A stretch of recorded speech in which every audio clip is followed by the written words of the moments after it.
horror movie fans. Welcome to Cold and Trash Horror Movie Grinding Podcast. I am your host, Ian. This is the show in which we grind on the absolute worst horror and sci-fi movies we can find and make fun of just how bad they are, as well as praise the good cult classics that have been lost throughout time. Now get ready, because we're about to dive real deep inside of Hollywood's dumpster in search of the good, the so bad it's good, and the fucking ugly. Now put on your seatbelt, grab a beer or two, and enjoy the show.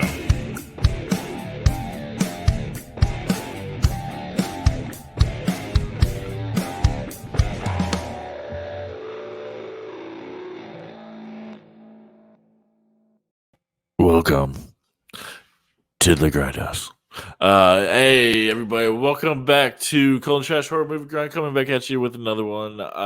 So we're gonna have some fun the next couple of months.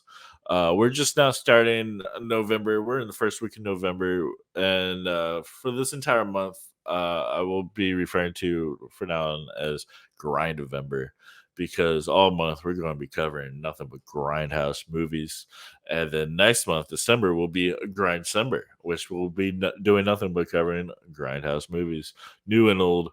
I'm really excited for this one. I really love the old Grindhouse movies and the new Grindhouse movies. They're two different things, but I mean, I love them all.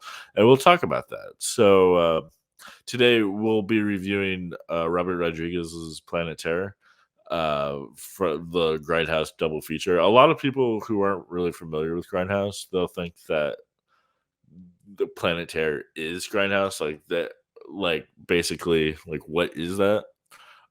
Basically, Robert Rodriguez and Quentin Tarantino, that they came together to make the double feature, Planet Terror and Death Proof.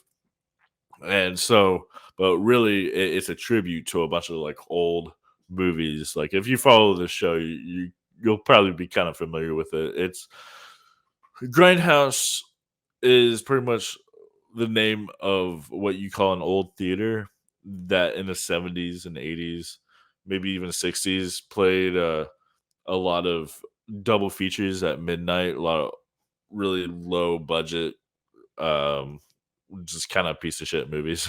Exploitation, definitely all exploitation films, and these were in like inner city Chicago and New York, and a lot of other like cities like that. And exploitation, well, we'll get into it a little bit later, but it's mostly like I mean, it's basically what we cover on the show. That is what Cold and Trash Horror Movie Grind really is, but we're really going to get into it these next couple of months. Before I get too much into it, let me bring my friends along. What's up, guys? We got Sloan, Jonny, TuEDarK. What's up? Hello there. It's going down. Jonny, you got did you join the fire department or something, or the police force? I was actually I had a couple people ask me that when I got back from Waco the other night. I was really bored on a couple weeks ago on a Saturday night, and I was full beard like normal. So I was like, it's time to shave her off. So I'm like shaving. So I like tried the mutton chops. I like shaved right here. And I was like, man, that looks stupid. But hell no, it looked awful.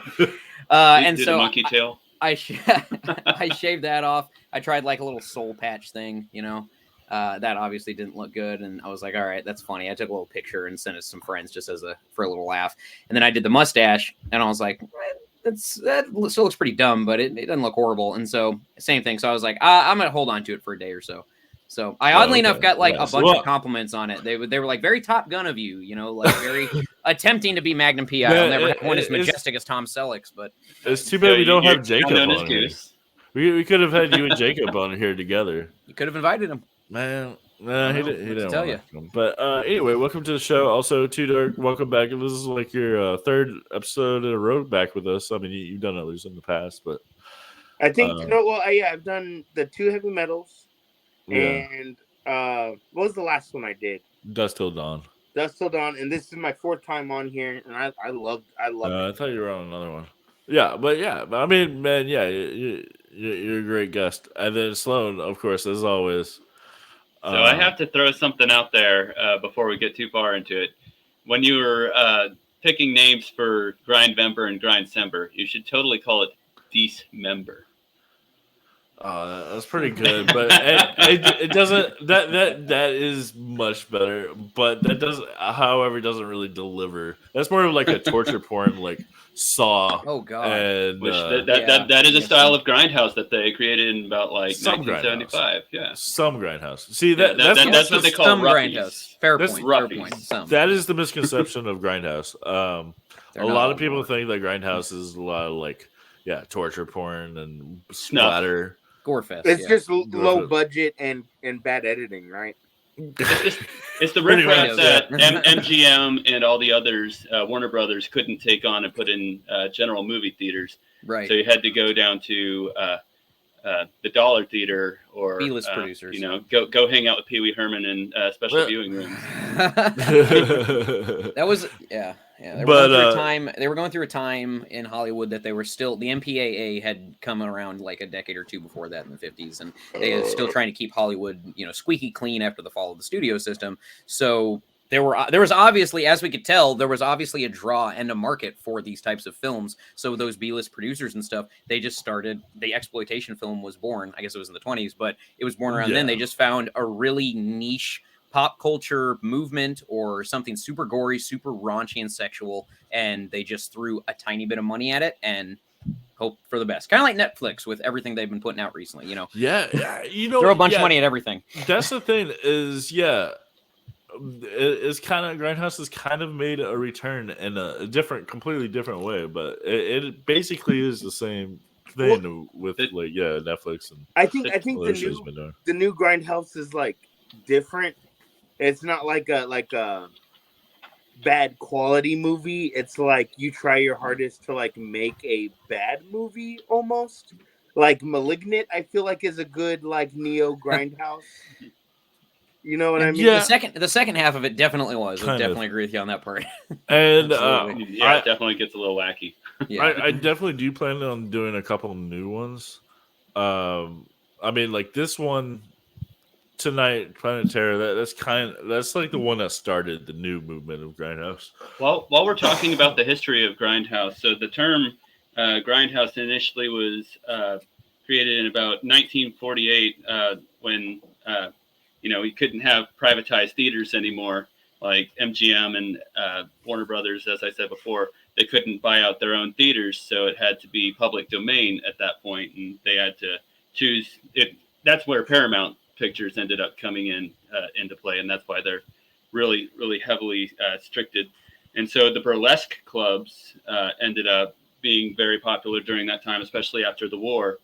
And so it comes from the term bump and grind, the Grindhouse, from the burlesque clubs. And I love it. I love the term Grindhouse. Like it like paints a picture in your mind. And not necessarily that like where it originated from, bump and grind, like that's one image, but like I see like chainsaws in my mind. I see like film grain. I see like Grindhouse. I see which Robert Rodriguez, Quentin Tarantino did amazingly well. Definitely. Well, and they both tackled it in different ways. Like the film, like the quality of the film. Like it's beautiful the whole way through. Yeah, and they're literally the yin to each other's yang when they create movies. They've been working well. Yeah, and that's what I was going to bring up earlier when we were saying that it's not all like splatter movies. It's all different genres. So like you've got your car exploitation, which Tarantino did with Death Proof, because in the 70s there were a bunch of movies that was all like car chases and like fancy cars, hot women, and then just car crashes with like stunt men and stuff like that.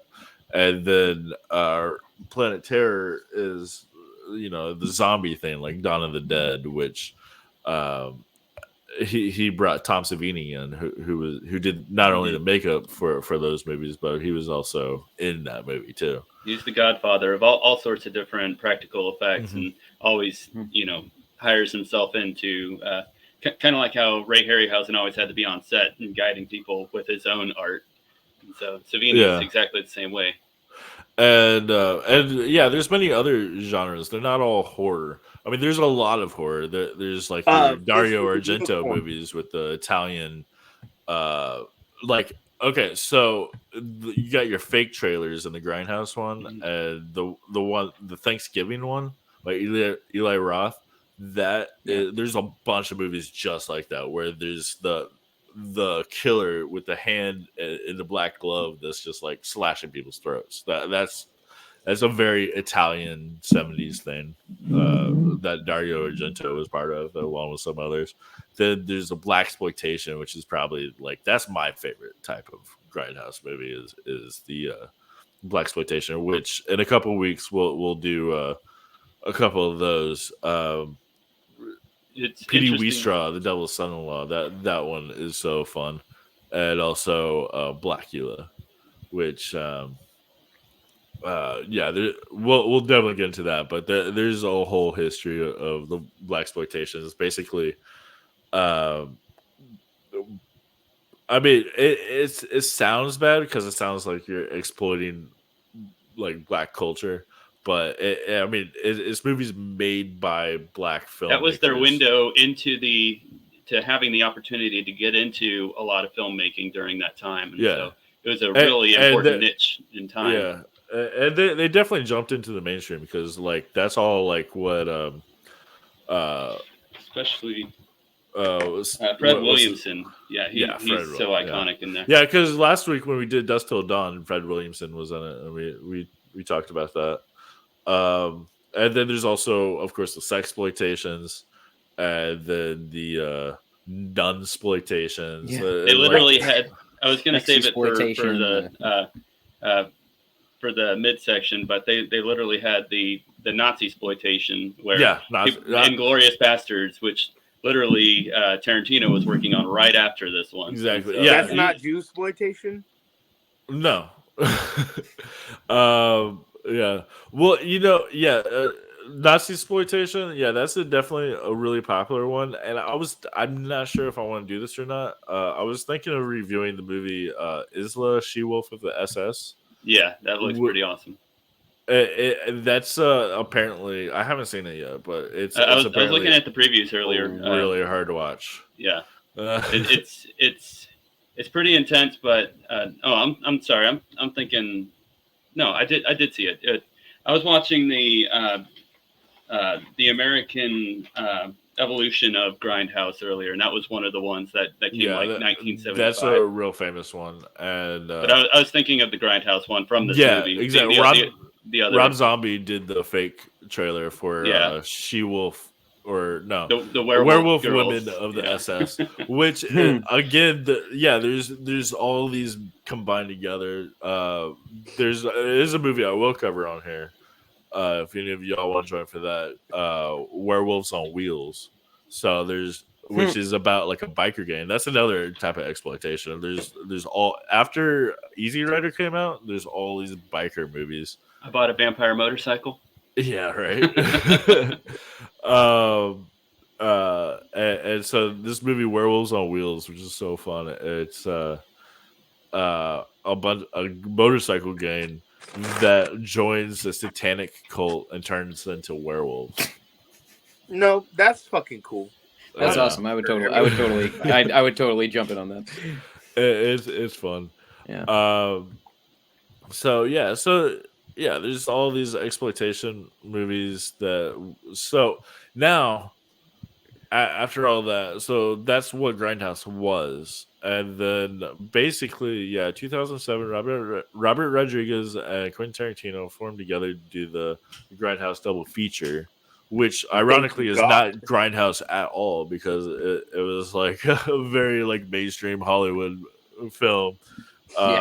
Medium budget. I mean, it wasn't really high. It was probably like the lowest. It's definitely not Rodriguez. It was a exploitation movie about exploitation. Yeah, it's a tribute. Exploitation. Yep, it's Inception inside Inception.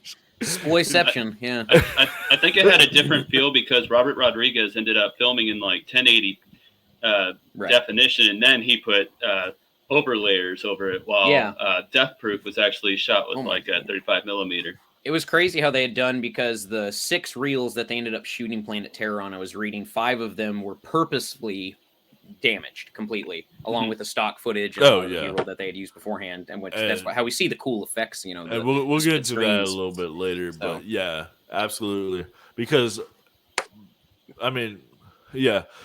And then there's, well, I guess we might as well jump into it now. So the reason why you see, like, there's a lot of cigarette burns, there's a lot of, like, there's a sex scene that just, like, goes missing, and then all of a sudden, like, they're attacked, but we don't see an attack. That's so brilliant. I love that. Well, you know why that part happens, right?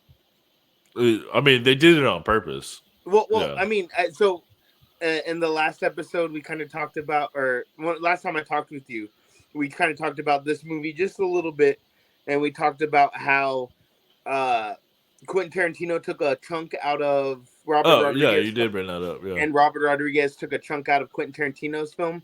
So from the sex scene with Cherry and El Rey up to them fighting off the zombie horde was taken out by Quentin Tarantino. Yeah. Which is fun, but absolutely. Leads into a very, like, confusing moment of, like, it goes to a polar opposite to where, like, no, you can't have any freedoms or anything. Now you're the savior. Yeah. Like, okay. But what the joke that's being made is that if you go to these Grindhouse theaters in the 70s, there would be an entire reel missing. And together, it's usually because, like, somebody, like a projector or a guy working a projector, he would, like, when it comes to the sex scene, like, this is 70s, so there's no porn basically, so the guy working the projector would just steal the reel and, like, take it home with them for the sex scene. And so you'd be in a theater and you watch it, and there's, like, these huge gaps that are missing. So, and that's why. So that's the joke that they were making. The missing reel. Yeah. It just makes me think of Tyler Durden in the subliminal messaging pops in randomly, like, every 20 minutes. It's just like, did you randomly just see a large cock in front of you during a Disney film? It's like the exact opposite. And they explain the cigarette burns in Pulp Fiction. But anyway, so after these movies, the Grindhouse double feature came out. That spawned, like, a whole new, like, revolution of Grindhouse films. People who are making shitty movies on purpose. Some of them are good. A lot of them are not. But I mean, one of the fake trailers, Hobo with a Shotgun, turned into a real movie, which we will be covering next week. So did probably Machete. My all-time favorite. Yeah, Machete too. Yeah, exactly. And Machete was in talks from, like, 1994 initially. Yeah, when Danny Trejo was working on Desperado. Right. Would you say Rubber is part of the Neo Grindhouse? Yeah. Yeah. Exactly. Yeah. Kills. Short, like, the next few years, there's all these movies, like Snakes on a Plane, kind of. That was a little bit different, but yeah, Rubber and Hobo with a Shotgun, Machete. Yeah, and Father's Day, which is another one that we will be covering here in a few weeks. As basically, like, a tribute. Like, they're made bad on purpose. They have the nostalgic feel. They do the exploitation thing, and so now it's like it's turned itself into a whole new genre of, like, these tributes to these old films. In fact, if you follow next week, I've got an interview coming up with a couple of filmmakers that are doing a movie called Die Hobo Die. It's a Swedish short silent film, actually, which is just, like, kind of Hobo with a Shotgun, but without the shotgun. It's like a bunch of people trying to kill this hobo, and that's basically what this is. It sounds like a mix between Hobo with the Shotgun and Run Lola Run. Right. They're still making it. They're almost complete. It should be coming out in May of 2023, but I might have them on for the Hobo with Shotgun episode. Like, I can't wait to see this movie. That they made a post on my Facebook group movies so bad they're good, and I was like, dude, like, come on my show. I want to talk to you about this. Yo, I'm excited to see this interview. That sounds fucking awesome. Yeah, it was fun, and yeah. So anyway, like that just goes to show like how much love these older movies that this new generation, like people our age, are making movies to do a tribute of these old ones, which is like it's funny because like we don't have the theaters anymore. Well, we do in Austin, we do for sure, and like we have the Weird Wednesdays and the Terror Tuesdays. They still do that, but a lot of straight to video movies too, or not video but streaming. Like VFW, which is another movie I'm going to cover on here, which is so much like Hobo with a Shotgun. Like it's a movie that's a tribute to a tribute to a tribute. You know, yeah. So anyway, that's the gist of it. Man, you guys came prepared with the facts too. I appreciate that. Yeah, trying. You definitely have a little more up the sleeve. It's these two. It's not really me. It's not. Wait, fuck. We haven't even started talking about the movie, really. The movie yet, yeah. But yeah. Well, let me ask you guys, what was like, what was this movie or Death Proof? Planet Terror. The Planet Terror Grindhouse is way better. Yeah, Planet Terror is way better. Fuck no. Are you kidding me? 100%. I like them both. Dude, I think it's they're both for fine. entertainment factor. This one's I've definitely never seen a the stronger girl start movie that I was like, "Fuck yes, this is awesome!" Like I enjoy Spice both. World doesn't do it, right? Spice World is fucking lame. Spice Right? World. It's like this is like what Spice World wanted to be. It wanted like men, women, boys, girls being like, "Fucking you go, girl," and like that is Death Proof. I love. So we got Death Cherry Proof. Spice. Oh well, he's There talking we about go. Death Proof, but yeah, I that's see a what good you're joke. I appreciate that. I see what you're saying. Well, yeah, that's not actually the question I was going to ask, but that answers another question. So there you go. Was the Grindhouse double feature? Was this you guys' introduction to Grindhouse? Like, were you aware of it beforehand? Yes, I initially saw it back in theaters when it first came out in 2007. But like, yeah, did you know what Grindhouse was before then? Or was I didn't know the true concept. You know, I've grown up with a lot of like cult classics, and whether or not during the time I understood what the concept of Grindhouse really was, because it's a really convoluted statement. It's very broad, and yeah, it's with the name. I was young, dumb, and ugly during that time, and I don't think I appreciated the movies as much as I did rewatching them the past few years. Yeah. If that makes sense. Yeah, for sure. Johnny, the same with you?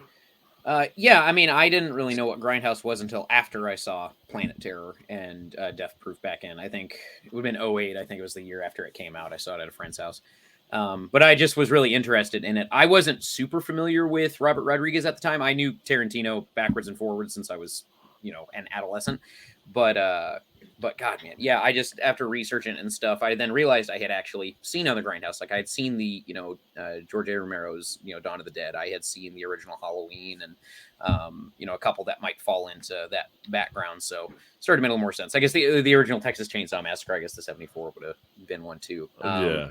So I've been to drive-in theaters plenty of times before. My dad's family is from Oklahoma, and they had those up until like the mid 2000s while they were, demolishing them here. They still kept them up there for another 20 years. So I used to go with my grandparents and cousins all the time to go see whatever the hell was playing. So, were they older a ton of movies? slashers. Oh yeah. Okay. Slashers and like Westerns were like the two big things. Oh, so they would yeah, do like that's another kind of Grindhouse. Yeah. Yeah. Especially the spaghetti Westerns specifically. Yes. Yeah. I saw that. Actually, that was the first time I saw the Good, the Bad, and the Ugly was over at one of those drive-in movie theaters in Anadarko. Have you guys seen Django? Yeah. Not Django Unchained, but no, not the just Django. No. It sounds familiar. I don't think so though. It's a really classic spaghetti Western of he's actually white. Django Unchained. They just he's in Django. He is in Django Unchained. Yeah, The original Django's in Django. Interesting. Cool. It's this guy who goes from town to town. They made quite a few movies actually, and it's usually the same actor, but they did change actors a couple times. And he carries around a coffin with him, and inside the coffin is a minigun or like a Gatling gun, and That's fucking cool. He fucking just mows like white supremacists down. I mean, he's white, but he just like mows them down, and it's so dope. Has very severe desperado feel, pulling the. I was thinking the same thing out of the case. Huh. Yeah, exactly. And I mean, Robert Rodriguez grew up the same way as Quentin Tarantino. Like, yeah, he definitely got that probably from. It also from reminds Django. me of the Rick Ross song in the Django Unchained OST, "100 Black Coffins." Oh yeah, I never thought about that. Yeah, I wonder. Yeah, I didn't until you said that, because he brags about having 100 black coffins. Not saying it's like a bad thing. So maybe I mean that could be like a death count too. Like he's killed 100 people. Also, Django Unchained is like, so he takes from Django. That's where the name comes from. But it's also, there's an old movie. It's both blaxploitation and spaghetti. Well, not spaghetti western because it was made in America, but it's an old western. It's called Boss. It's two words. The second word is the N word, so it's Boss. Yeah. I kind of figured that's what you were talking about. That was one of the movies in the blaxploitation history earlier. Yeah, that's like, wow, how did that cross into an actual title? Yeah, what did you say, TuEDark? So what's the title of this movie? I don't understand. Boss. The Boss. N-word. Just.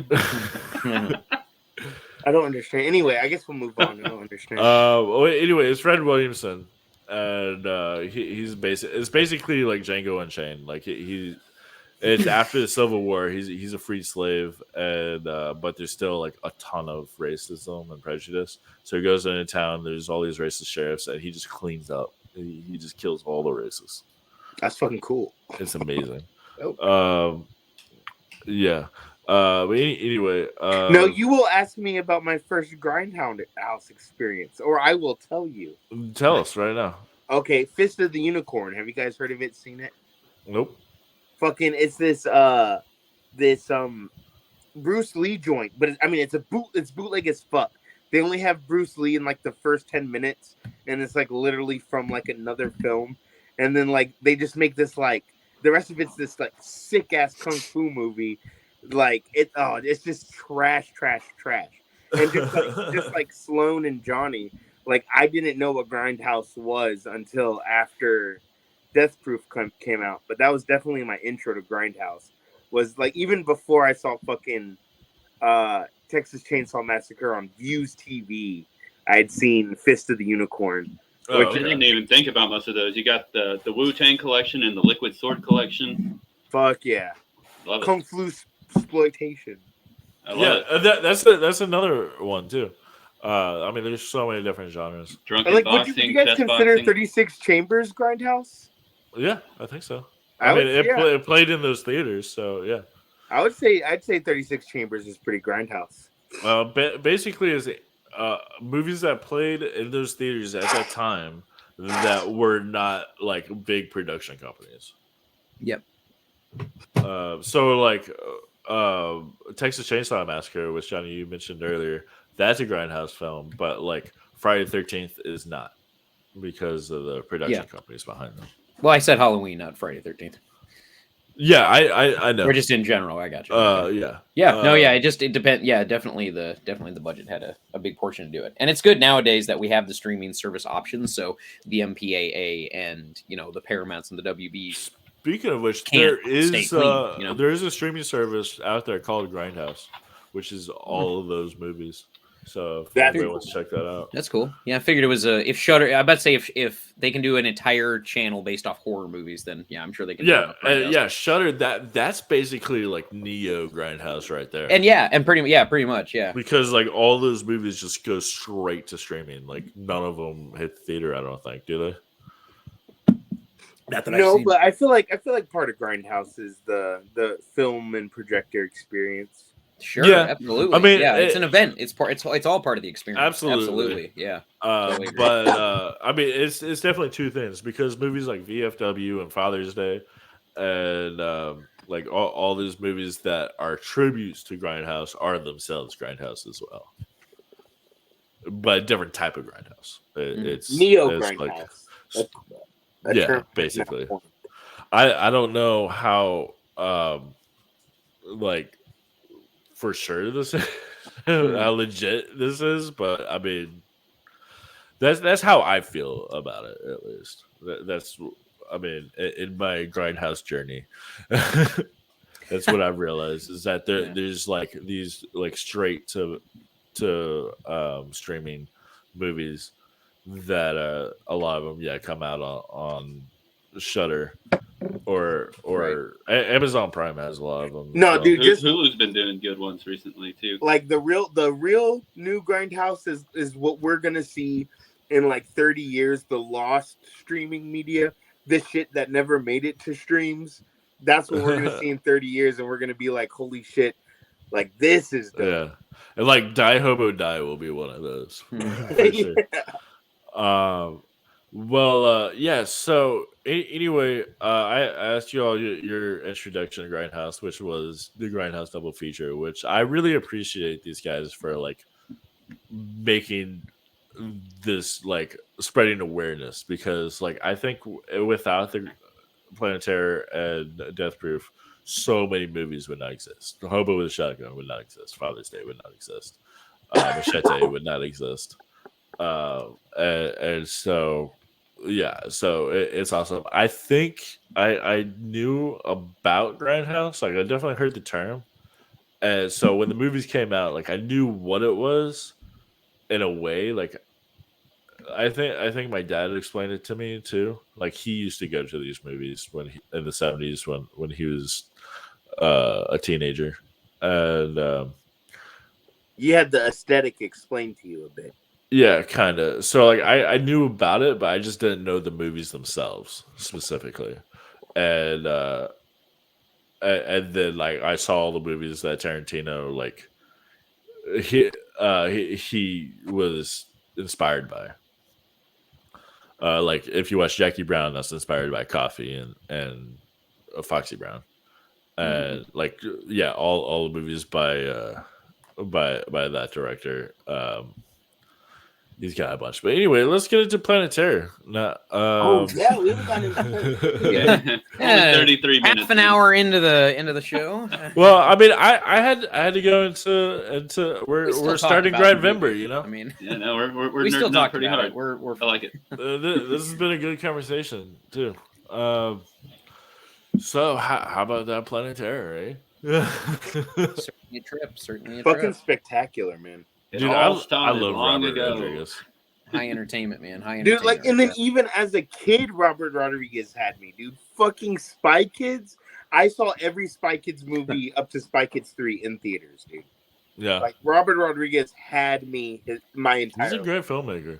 I was a little too old for Spy Kids. Spy Kids was still pretty good. I saw the grand opening for it. Yeah. I'm a few years above y'all, so I was like in high school already when Spy Kids came out. I see Ian's too good for us. I say you're a year older than me, but let's go. That's same generation. Shit. 15, 16 versus like 14, 13. I mean, that movies that I was watching R-rated movies when y'all were watching Spy Kids. No, dude. I mean, okay. I remember like, at the same time Spy Kids came out, I was watching Ghost Ship.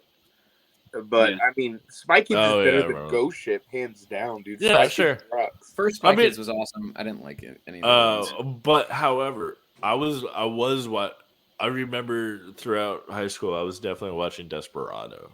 Okay, yeah. So I was given Desperado and Reservoir Dogs in an Easter basket one year for my from my mom. She was the one who took me to go see Grindhouse in theaters initially. That's so cool. That's awesome. I wish my parents would have done that. She loves good movies and spaghetti westerns. Okay, that's weird. You got a little Grindhouse package pre-Grindhouse. Yeah, and Peeps. The Tarantino Rodriguez double feature with to be Peeps. Holy Yeah. shit! And like that's the thing about Rodriguez is that he did Desperado, which is like a Mexican version of like the spaghetti westerns, basically. Yeah, it's like You Mexican. got Mariachi, you got Mariachi. Desperado, and then Once Upon a Time in Mexico, which is his Good, Bad, the Ugly, which is directed by Sergio Leone, who did Once Upon a Time in the West and Once Upon a Time in America. Amazing. So he did Once Upon a Time in Mexico, which is like perfect. I was trying to have El Mariachi playing back here, but I could only find the trailer, so I've got it frozen on a helicopter chopping a whole bunch of. Dude, that scene was so great. And this came out before 28 Weeks Later did, right? Yeah. Because that 28 Weeks Later also did the helicopter murder, killing a bunch of zombies. I think so. Yeah, it did. Yeah. Chopping them all up. And World War Z, the worst of the three.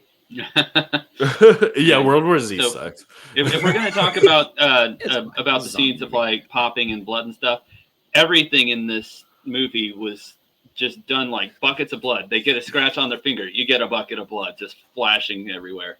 The fucking tongue, the practical like actual squirting of blood. It was like Kill Bill, like constant spray, like just like igniting geysers everywhere. It's crazy. Yeah, definitely. Rodriguez, he's definitely not shy on the blood. If you watch, in El Mariachi, I think there's a part where like blood splashes on the camera, on the lens there. So like, he definitely loves his gore. Desperado, there's a bunch of it when Danny Trejo is just like throwing those knives at him, and there's just like he's just being like stabbed to death with throwing knives, and he's just bleeding all over the place. Like, dude,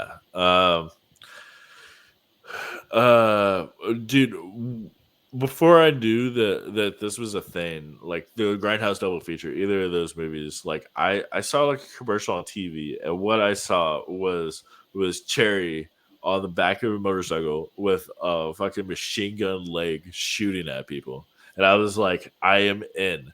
This is what I need. Shut up and take my money. Exactly.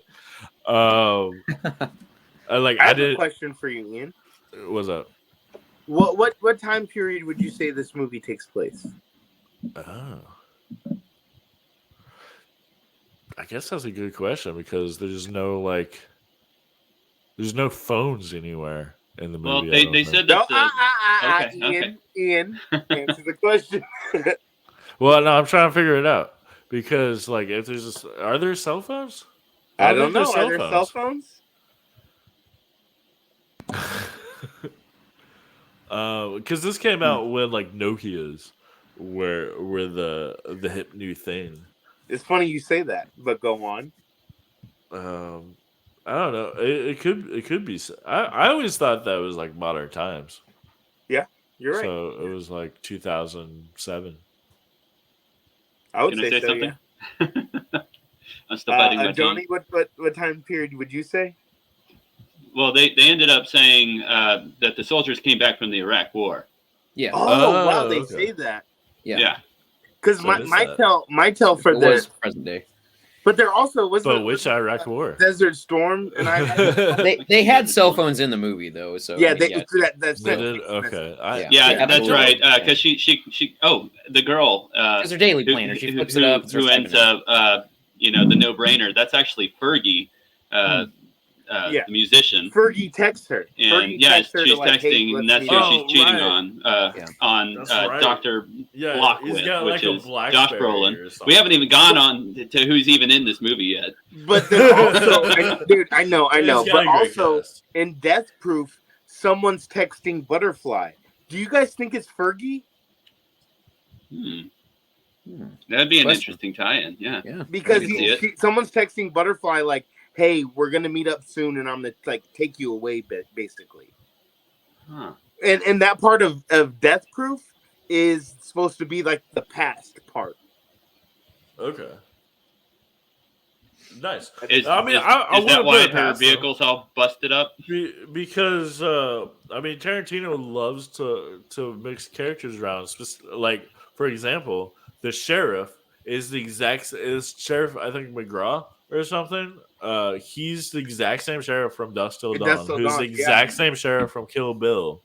Whoa! Damn, no way. Oh shit. Okay. Does that mean it's the same actor, same character? Like in the credits, he's the sheriff that dies at the beginning from Dusk Till Dawn. Yeah, and he's taking care of his wife in Planet Terror.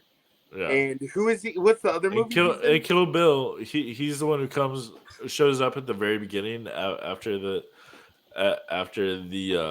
massacre, and he's looking over Uma Thurman, and she spits on him while she's unconscious. Doesn't he also fly a plane in Planet Terror? Does he? I think he flies the plane in Planet Terror. I believe. The cop. Yeah, the sheriff. No, they're left behind. Him and his brother. The cop. Yeah, that's what I thought. Yeah, because his brother owns the barbecue pit. He's wounded and they at that stay point. together.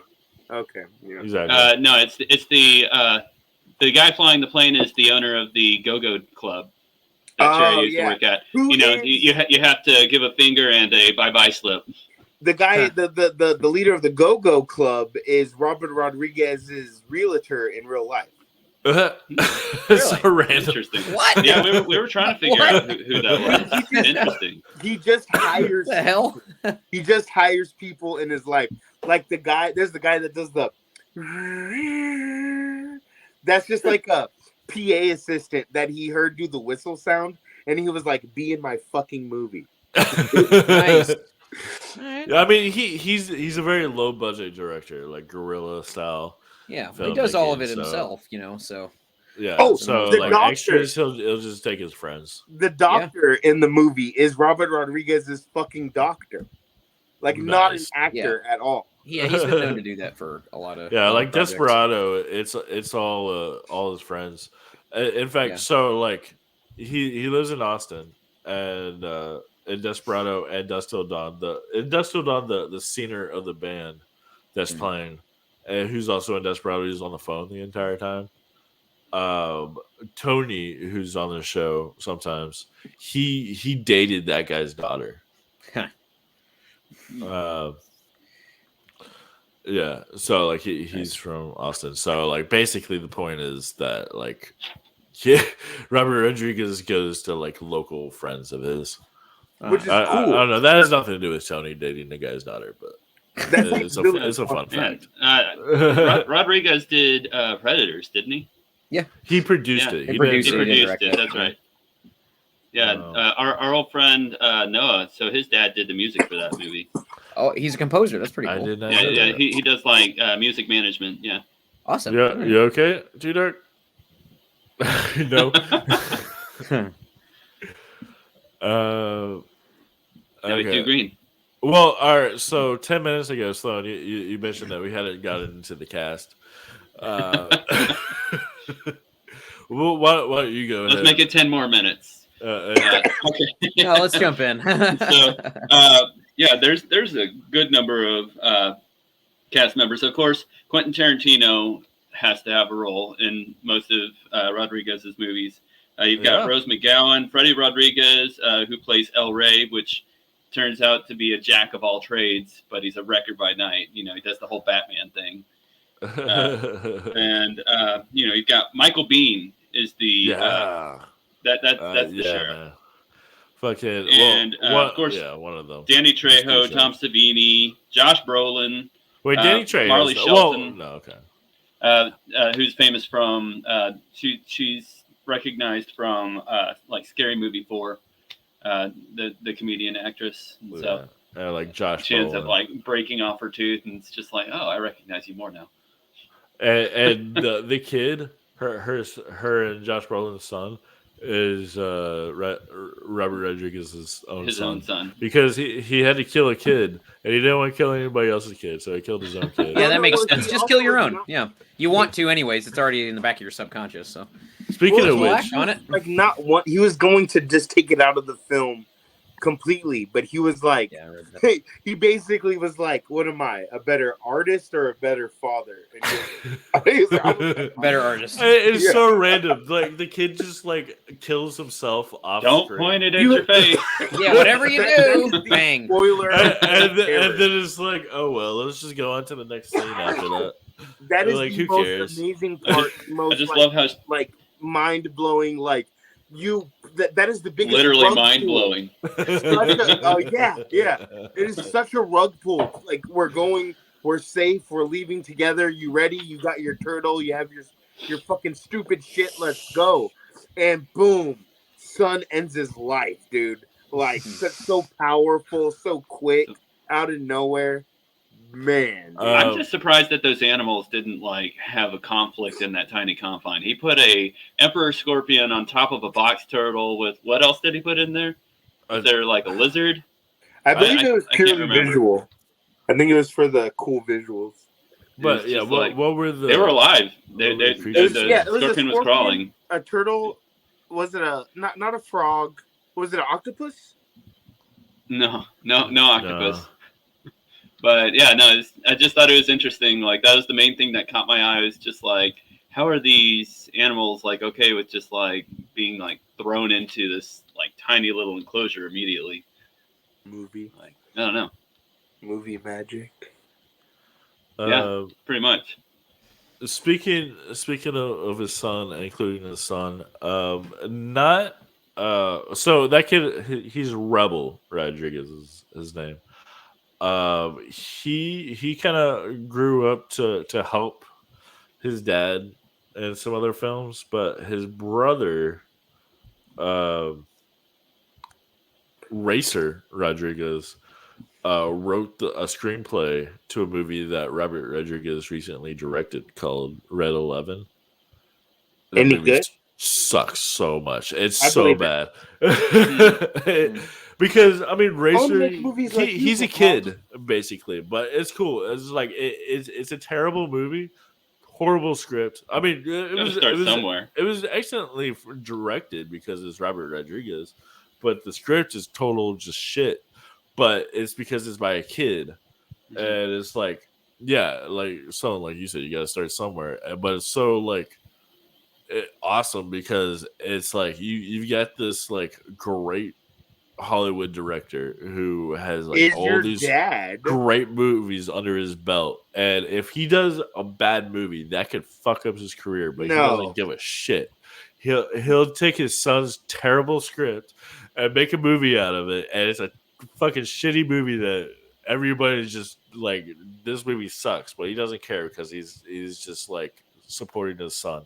That is 100% so fucking wholesome. It's kind of like helping your kid with a science fair project. Dude, yeah, it's like helping your kid with the science project, but your dad's Nikola Tesla. You know what I mean? It's like that is so awesome, man. I think it's really cool. He's like, write a movie. I'll fucking direct. Like if you want, like, I watched the movie. It makes no sense at all. There's all these like plot twists that like make no sense whatsoever, and it's fucking like I'd say it's so bad it's good. I'll probably cover it on the show at some point because it is a horror movie, and but it's just like so laughably bad. But like Robert Rodriguez doesn't give a fuck. He just wants to support his son. And then but that's Racer. The kid in Planet Terror is Rebel, and he did the soundtrack to Red 11. So it's like, or he composed the score. So he's got both of his sons working on this project at the same time. So that's pretty cool. So Rebel ended up being a musician, I guess. I'm just looking at his IMDb. Or a composer. It's kind of like Speed Racer and the Mysterious Racer X. I wouldn't say so. Sorry. Ian, when are you gonna make a movie? Man, I wish. No, dude. I would totally make a Grindhouse movie for sure. You making a movie? Yeah. Yeah. I probably will before I die. Trash and Cold Horror Movie Grind fans, this is the official drop to let you know that Ian is making a movie. The way that you just said that, So before I die, so one of the things earlier, this is about Quentin Tarantino and about how he came up with the idea for Death Proof. So I guess it was a little bit after 1992 was when he released Pulp Fiction, right? No, that was Reservoir Dogs. Yeah, was 94 was 94? Pulp Fiction. 94, Pulp Fiction. And so, yeah, it was probably about like 2 years after that. And he was just like, you know what, this is like one of my greatest movies. And I'll probably never have as great of an achievement. And it's just like, you know what, God, you can take me at any point. And then he's just like, actually, you know what, I kind of want to see what I can do down the line. So don't take me. And so he was talking to his stuntmen, and they're just like, yeah, you pay $10,000 and you can literally get a cage put in your car to make it death proof. So in case anything ever happens, because he bought a Volvo, which, you know, Volvo used to make tanks. These things are highly dependable in crashes and stuff like that. Very durable. So he was just like, just thinking about that idea for years, and finally ended up making it into the movie. Oh, nice. Yeah, for people who generally get off on car situations, and then, you know, you have that life is in your hands, and then you can end it at any moment. That's literally what that movie's about. A guy Yeah. who gets off on car situations. Exactly. And toes. What did y'all think of Death Proof? I think after hearing that, I think Kurt Russell's character is a Quentin Tarantino self-insert.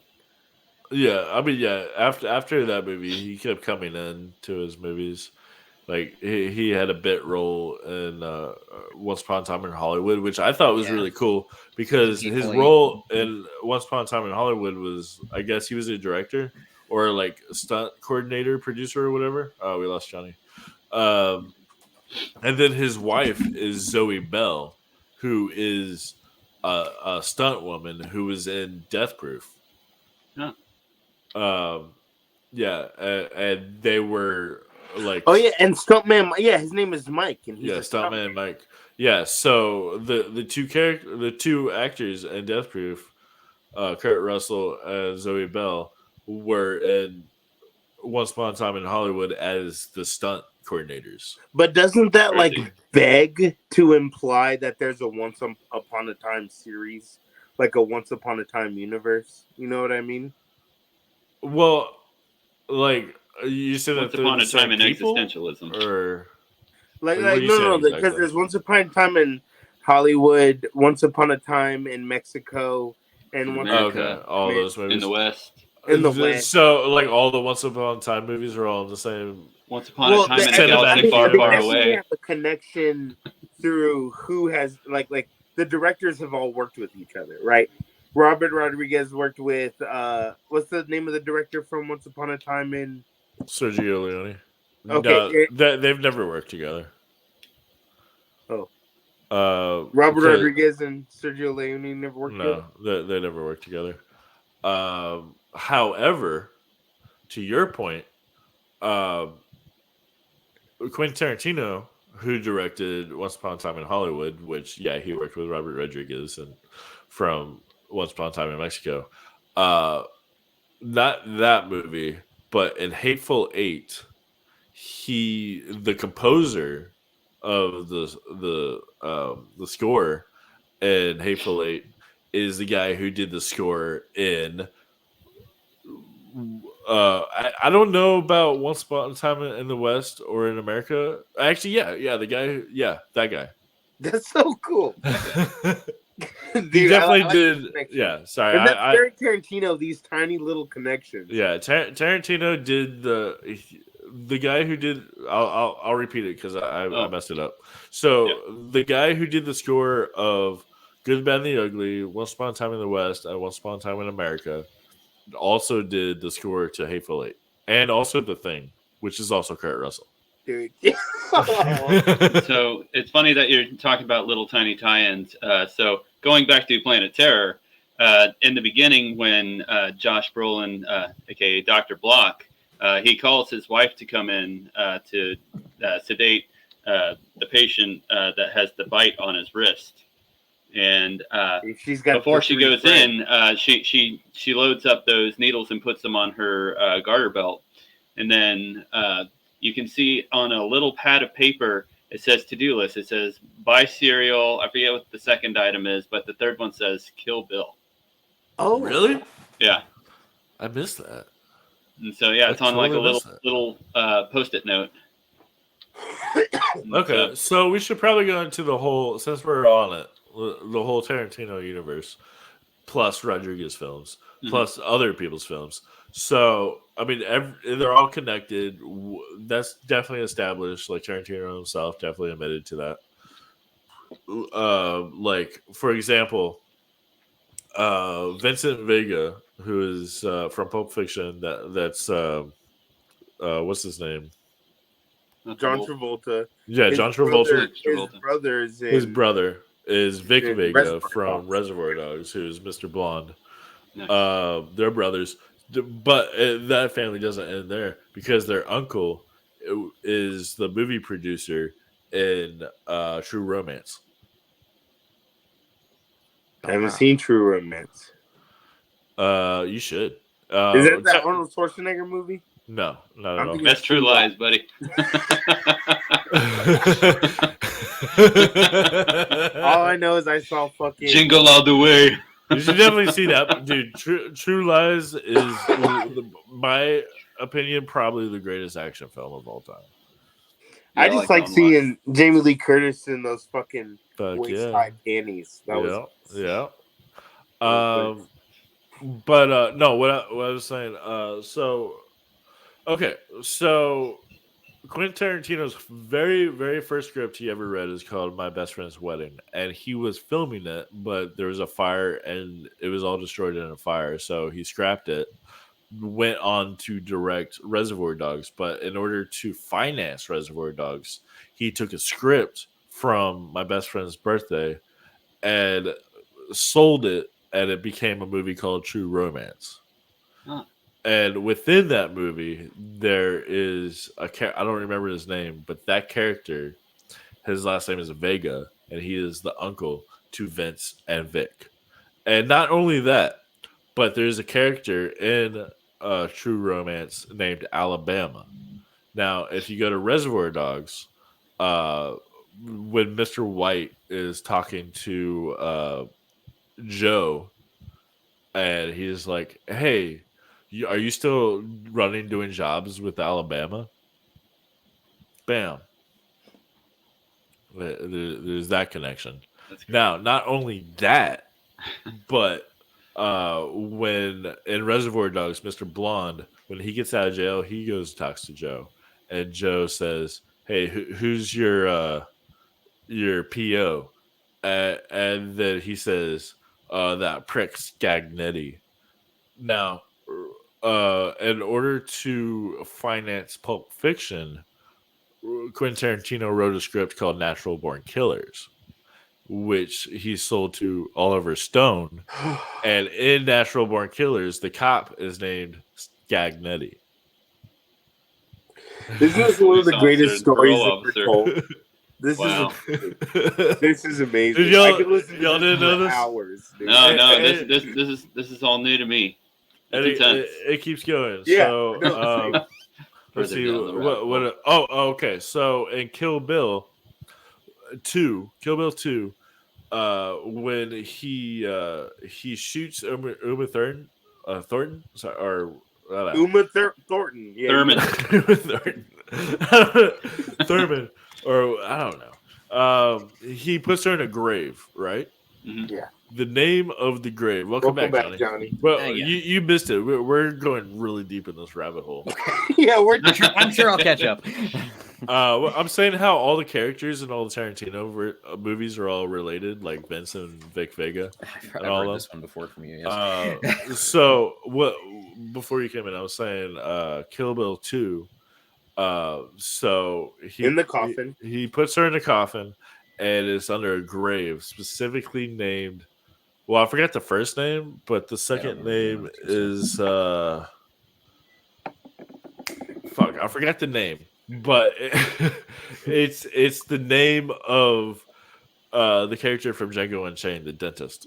Dr. King Schultz. Yeah, Dr. King Schultz. Yeah, King Schultz. The name. Yeah. Thank you. The name of the grave is like like a woman Schultz, a woman's name, first name and last name Schultz. So it's like his wife from like 200 Nope. years before that. Yeah, she was in Not his Germany. wife, They never said maybe anything his about him coming mom. over. Oh, okay. Schultz one. didn't have anybody, dog. He did, because he said that he was a dentist until his dear wife departed, and then he became a killer after that. That Oh, makes sense. I don't remember seeing his wife. Interesting. Oh. You're okay. Yeah. See, now I'm bringing it back. I remember being a dentist. I just don't remember the wife dying. Yeah, because he stopped being a dentist after she died. Dude, I fucking sincerely love the Tarantino verse, the Quentin verse. Yeah, well, it gets deeper. You're like, I'm not done. Red Apple cigarettes take place in a lot of his movies, and also same with that beer that was in which beer? The beer that was in for Robert Rodriguez. It's a beer that's yes. I forgot what it's called, but I know what you're talking about. Chingas or something. I can't fucking remember it ever. Chongo. I think it's Chongo. Yeah, I think you might be right. And it's a beer he actually makes, and they have a Chongo sign in the back of Dusk Till Dawn. Yeah, that's true. Now also there's the burger, the Big Kahuna burger that's in a bunch of Red Apple, Big Kahuna. Now Tarantino has himself said that there's two Tarantino universes. There's the real universe, and there's the realer than real. Yeah, exactly. That's the one that all the characters go to like watch movies, and that's Kill Bill, Dusk Till Dawn, Planet Terror, Death Proof, and whatnot. So you could say that Kurt Russell and Zoe Bell's characters in Once Upon a Time in Hollywood could be the actors from Death Proof. Yeah, 100%. You're 100% right. Yes, maybe. I'm getting chills. Yes. I think you're 100% right. That is possible. Although they were in the 60s, so that would mean that Death Proof was. I think that Death Proof was set in the past compared to that, but that brings inconsistencies to if they were talking to Fergie's character before she ended up going and getting killed. So, but also, did that take place in the 60s? When was Grindhouse made? Sure. In the early 2000s. Yeah, 07. When Stuntman Mike was washed up. Yeah, that's true. Dude. That is true. Yeah. What's his name in Once Upon a Time in Hollywood? This is amazing. I'm freaking out. I'm getting chills up and down my spine. Oh. Yeah. It's a lot of fun to think about. Johnny, you were gone during the really juicy bits, though. Well, hopefully we'll get some more juicy tidbits here in the later half. I do have something to bring up. Okay. So, TuEDark, are you wearing that mask for a specific reason? Because of the fact that this movie is quite along the lines of A Color Out of Space, to where everything green is very well highlighted, especially earlier on, to where like all the shading and backlighting is very green, kind of like the way that Creepshow was done, which was our first episode here on the podcast. I thought you were doing an homage. I wish I was that creative. The truth is, I have a very hideous facial scar that I'm hiding. You've shown your face multiple times. Yeah. No. He's in witness protection. I stand by what I said, and I will not take you guys gaslighting me. All right. Well, I respect the color working with the with the color scheme of the movie. Thank you. And I respect the unicorn. Can we just cut into talking about the chops? Let's do it. Planet Terror. Yeah, go ahead. Every time there's like a swinging hand motion, there's a chop in the film. Oh yeah, a lot of those old Grindhouse films did that, specifically the kung fu movies. It's like chop, and then every time there's impending doom, we have that the film grain getting heavier and heavier, and then when the threat passes, we get back to the HD clarity. Yeah, absolutely. Yeah, like I mean, they're so good at this. Like, which is the question I was going to bring to y'all. What's the difference between Robert Rodriguez and Quentin Tarantino doing these like self-aware, like so bad is good on purpose movies versus other people who try to do the same thing, but those are just awful? The standard pitfalls in the filmmakers that don't know what they're doing are not pitfalls that you find Tarantino and Rodriguez falling into. So like crappy timing of the editing to where they did the editing when they do it, they're both actually editors. I mean, you look, we were talking about that earlier. Rodriguez, he's normally not at all, but a lot of them, he's his own cinematographer, lead editor, writer, director. Tarantino's always super famous for saying, there's 3 equal parts to a film: pre-production, production, and post.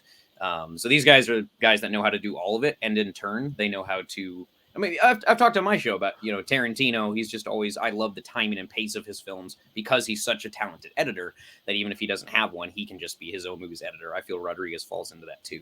Yeah, absolutely. Yeah, Rodriguez even more so. Yeah. Yeah, absolutely. Yeah, you nailed it.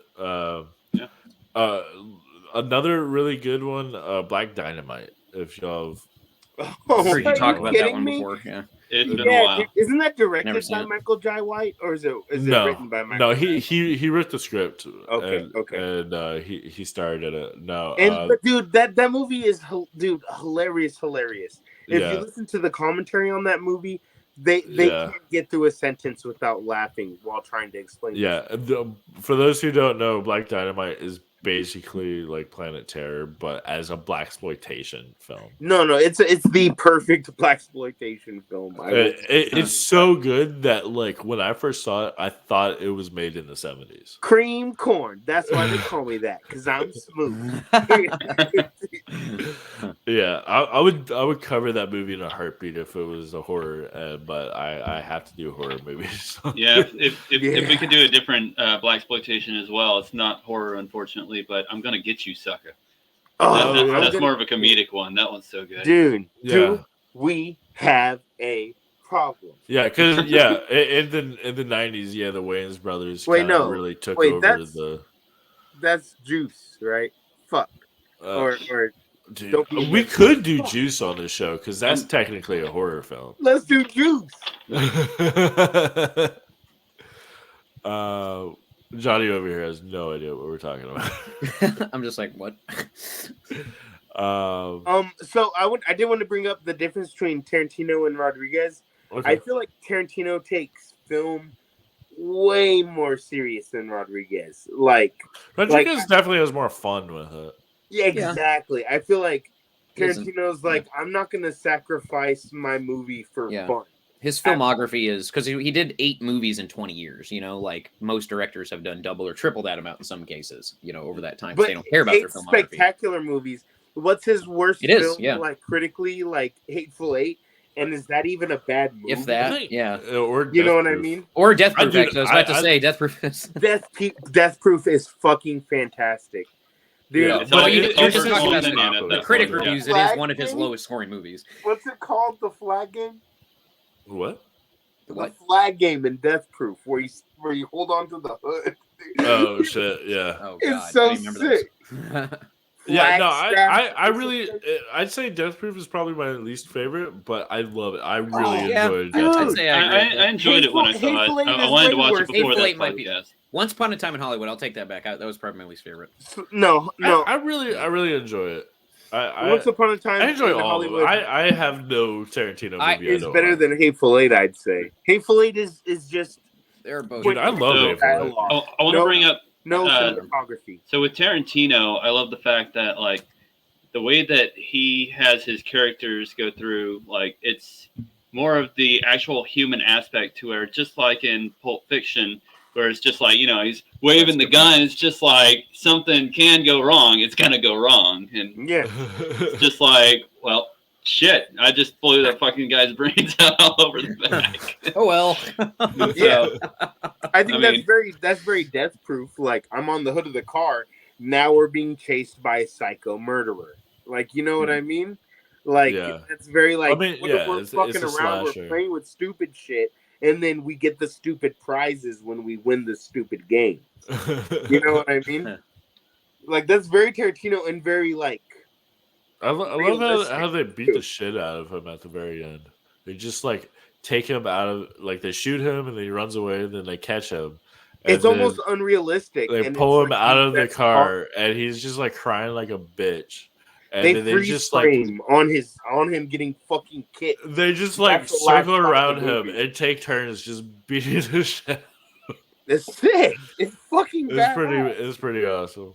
I don't think there's anything in Planet Terror as cool as the last few frames.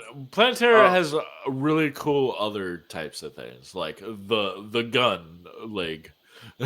Yeah, she's like go dancing while with a minigun. People. Like, that's fucking crazy. Drift circle on a motorcycle shooting down people. Oh man, that's cool. so cool. Yeah. Or when she has a grenade launcher attached to it, and she like shoots off a grenade, and which launches her into the air. Yeah. And then she like turns around and she like shoots down while she's like, this is so fucking. I mean, in any other movie, that would be so stupid. But in this movie, it's amazing. But it's also so corny. The dialogue in this movie is so corny. When he's I love the dialogue. The dialogue's so fucking awesome. And puts it in her fucking thigh, and he's like, "Why are you upset?" She's like, "I lost my fucking leg." Yeah. What he says is, "Why are you crying over spilt milk?" No, the hilarity of no matter who is like steps ahead of trying to be the hero of every aspect of this movie. You can't root for anybody in this movie because it's, they're one step forward, two steps back sort of situation. It's just you give the kid a gun, tell him not to shoot himself in the head immediately. 2 seconds after you turn your back, he shoots himself in the head. Other classic characters like the cop and his brother. Like, you root for them. You root for the scientist to go through and like take the front. Like, he's actually finding like a reason for himself to actually like engage the enemy, and he turns the corner and suddenly his head just gets blown to pieces. Yeah, I know. It's so and then they're like, shit, like, we're screwed now. Well, anybody else say bioengineer? So dude, I hate it when movies and TV shows, like, the characters are so, like, there's so much plot armor around them that it's like they survive through everything. Just if you're not with the main protagonist, like, you're gonna die. Dude, I think I remember that really, really standing out my last watch through with Planet Terror is that every fucking saving grace of the movie got taken from them. Like, every chance they had to like make it got fucking stripped away, dude. Yeah. Every time, like, El Rey got stripped away, the doctor got stripped away. Yeah, he fucking died. Like, who would have guessed that he would have died? Like, who saved fucking Cherry and the other person? I don't know her name. Ian, what's her name? I don't know. Well, I'm so bad with names. Don't ask me for Dr. Block's wife, Mrs. Block. Yeah, Mrs. Block. There you go. Yeah. All right. Blonde Block. Yeah, I don't know. The only reason why they survived was convenient writing. You know what I mean? Not for anything because of what they could contribute. You know what I mean? They contributed through, like, walking over the bodies of the other heroes. Yeah, dude. Cherry did do some work. Definitely. Oh yeah, and Dr. Block, Blonde Block, she had to suffer through like her own demons with Dr. Block, which Josh Brolin, we haven't talked enough about him at all. Like, he did a great job as a villain. Always, yeah. Brolin, yeah. Oh, he said always. That's yeah. Brolin, Thanos himself. Yeah, I mean, even take Thanos out. Yeah, like, you look at, he plays. I mean, and it just seems like this is kind of the character he plays. He always plays that really brooding, lead man. That's you can't tell if he's almost an anti-hero. Even looking at you go back to like a No Country for Old Men. Obviously, he's the protagonist of the story. But is he? I mean, but that is he? Yeah, that's exactly. I'm right there with you. Like, you shrug. Like, is he actually? Because he does a lot of kind of fucked up shit that's a little unethical. But he has to stay alive. He's a total asshole in that movie. Yeah, beginning to end. Josh Brolin was definitely a great edition, and then he was also in Sin City 2 as well. Which Another one. Talking about that, we haven't Anti-hero. even brought up the fact that Bruce Willis was even in this movie.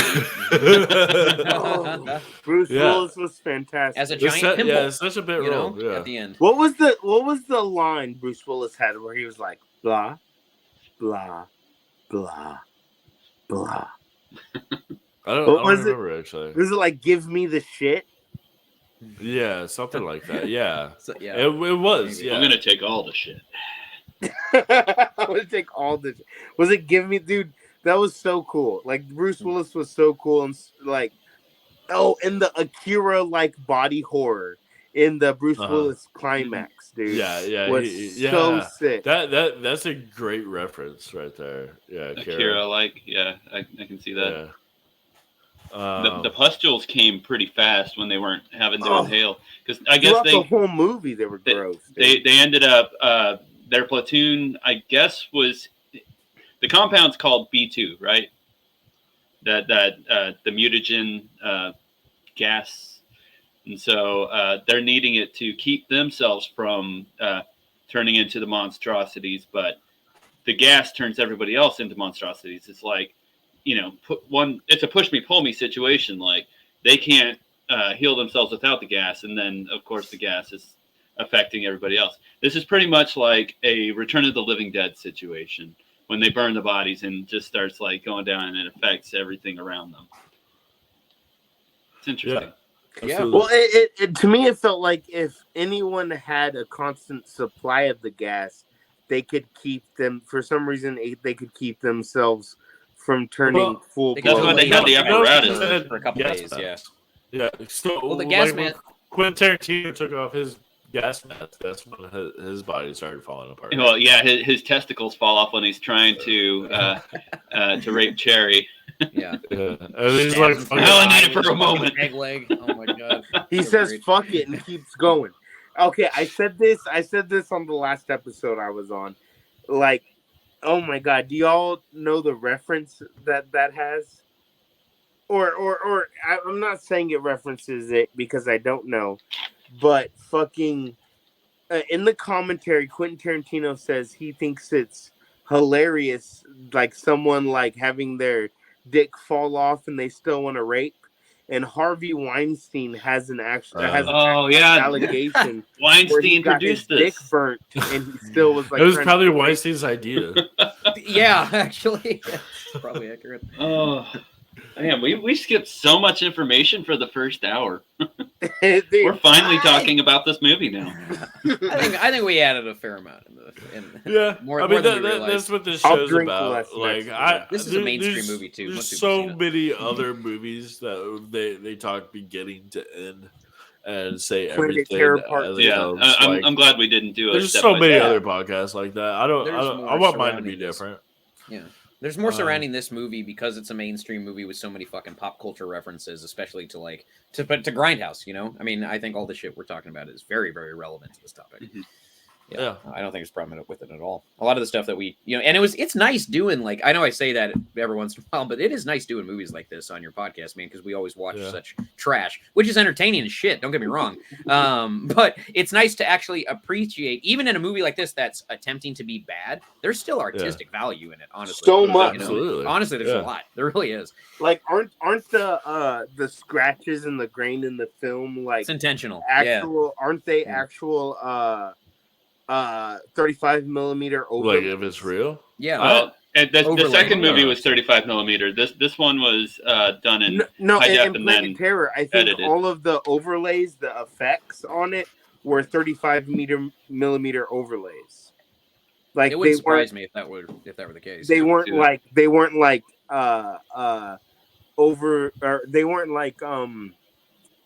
reproductions of 30 millimeter scratches. Like they were digitally enhanced. 35 millimeter scratches overlaid onto the digital film.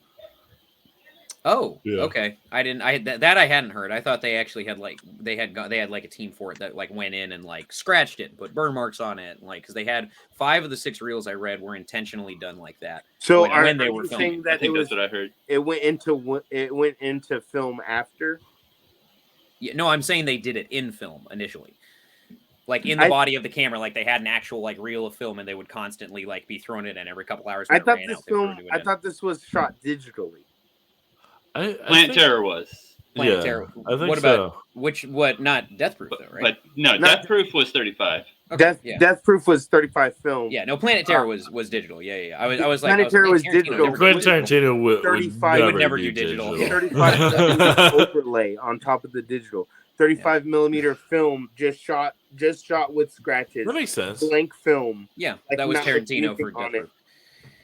Yeah, overlaid on top of the digital film is Planet Terror.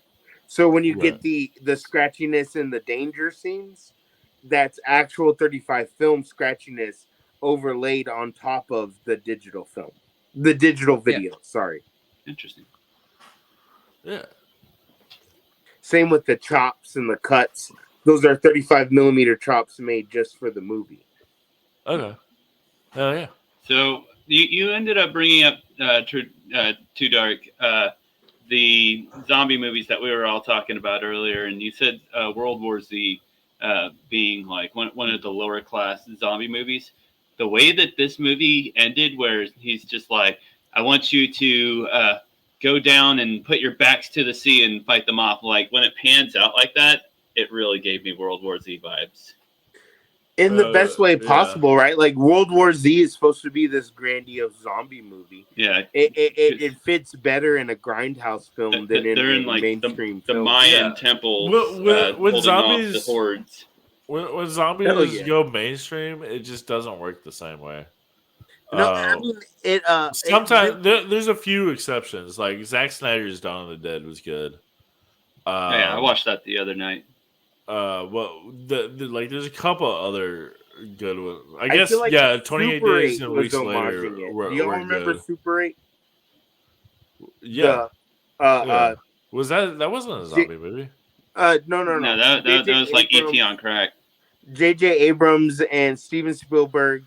Steven Spielberg produced, J.J. Abrams directed a film, but the kids in the movie were trying to make their own zombie movie. Right. Yeah, it's been so long since I've seen that. I feel like I think that was an homage to zombie exploitation. How easy it was to make a movie. Good point. I like that. And I think that the original... So, yeah, that's a good point. I'm glad you brought that up. But the point I was making is that like the mainstream zombie movies just don't work the same way, with the few exceptions. But like if you go to like the original Dawn of the Dead, like that's such a great exploitation. Not only is it zombies, but there's like the message of like this is our society. It's all it's like the mall. It's in the mall. Yeah. It's basically George Romero went to a mall and he's just like, I fucking hate dude. I'm a huge fan of New Dawn of the Dead, dude. Savini did great in both of those movies. Who? James Gunn, dude. Zack Snyder, James Gunn get together like that, dude. That was a good movie, man. Yeah, the New Dawn of the Dead was like because they knew how to do it versus other people. Like World War Z, I did not enjoy at all. No. World War Z didn't follow the book at all. Whatever. Well, not only. I mean, I didn't read the book, but like I was just kind of just bored by it. Like it was just. Well, if Brad Pitt's not doing something like psychological, like Seven, or being Tyler Durden, Joe Black, 12 Monkeys, I mean, bro. Just saying. Did you guys see Bullet Train? Just saying. Not yet. Looked like crap. Looked like crap. Surprisingly, very fucking good. It looked cool. I thought it looked super cool. I wanted to see Bullet Train. But that's a good point, Sloan. That's a really good point. Yeah, he's really good in the psychological stuff. Except for Snatch was really good. Yeah, I was about to say, I love Snatch. Mickey. Have y'all ever seen Fight Club? Tyler Durden, yeah. Never do. But we don't talk about that. What's Fight Club? Who the fuck's David Fincher? David Fincher, he did Blue Velvet. Yeah? Oh, okay. I thought that was always Spielberg. Shit. No, yeah, David Fincher, way off, Twin man. Peaks, Blue Velvet. David Lynch. I thought David Scorsese. Fincher. Okay. Fincher. Well, we're coming No, up on Lynch. we're But coming no, up on an I hour think and a Lynch. half now. And we still have quite a little bit to talk about. I just Lightning want to go right to the trailers, the fake trailers, because we didn't Right really to the talk ending. about Bye, that. guys. And that's really like the best part of the double features, all the fake trailers. So like you have Machete, which was definitely like the best. Like, it was so good that everybody was like, "This needs to be a movie," and then they made it a movie. Like it's so amazing. Like he fucked with the raw Mexican, you know, and you got Cheech as like a priest with 2 fucking shotguns. Yeah. He's like, "You want me to help you kill all these people? I'll give it a shot." He's like, "God has mercy, I don't."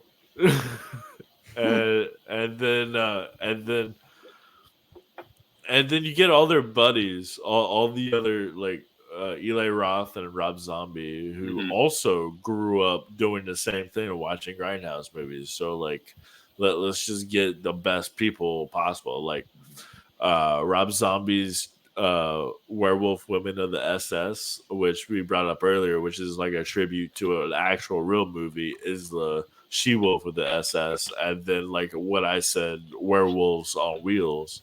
It's like combine those two, and that was a lot of fun. He brought Nick Cage in for that one too, which was great. Yeah, Fu Manchu. Yeah.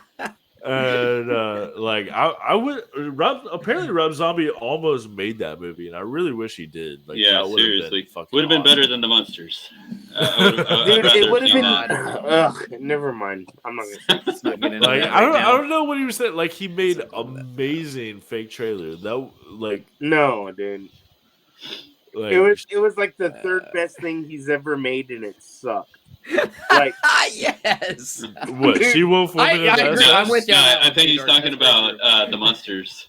No. I'm talking about the trailer. The trailer. I'm talking about the trailer. The trailer. Yeah, dude. No, the Monsters. I'm not gonna watch it. I don't care. Hell no. I don't fucking care, dude. Ain't happening. This is not happening. Fucking no. What I'm saying is like, Devil's Rejects was awesome. Houses of a Thousand Corpses was awesome. Dude, I love this. Was all right, and I like this Halloween. Sucks.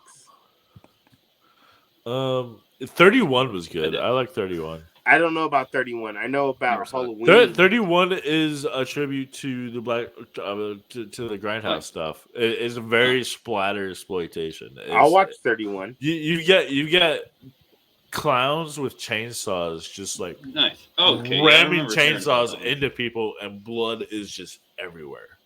Is it like Terrifier, where he like saws the Terrifier, chicken, or like saws the girl in half? That one's pretty good. Yeah, exactly. That's half. There's also like a Mexican Nazi little person. In it one of the greatest on-screen kills is the spread eagle upside down chainsaw fillet, dude. Yeah, the I love chainsaw split. Dude, we're gonna do 31 on here. I'm gonna invite y'all into it. It's so fun. I mean, like, yeah, I said that there's a Mexican Nazi little person. And there's just all these clowns that are fucking killing people with chainsaws. Just fucking hell yeah, gore. I think it is the goriest movie I've ever seen. That sounds like it'd be great for Dismember. I mean, there is a week. I'm not sure what to do. I mean, I want to do is the She-Wolf for the SS, but I might do 31. I don't know. I'm trying to keep it even between old movies and new movies because I'm coming up with more new movies than I'm coming up with old movies. Anyway, so and then Don't was a good. Don't was the best one. That's done by PSR, right? What? The team who did Xavier Renegade Angel, like the Adult Swim show. The Adult Swim show. I remember that. Oh, okay. I never saw that. I forgot who did it. Possibly. But Don't was good. Like you had the trailer guy voice. It's kind of like the Japanese movie called That's House. The best trailer. Where it's just like, people in like masks and contacts and stuff like that, and just like random stuff going on. I wish that we could cover like that Japanese version of House. I think you'd like it, Ian. Okay. You should look that up later. All right, remind me later. Yeah.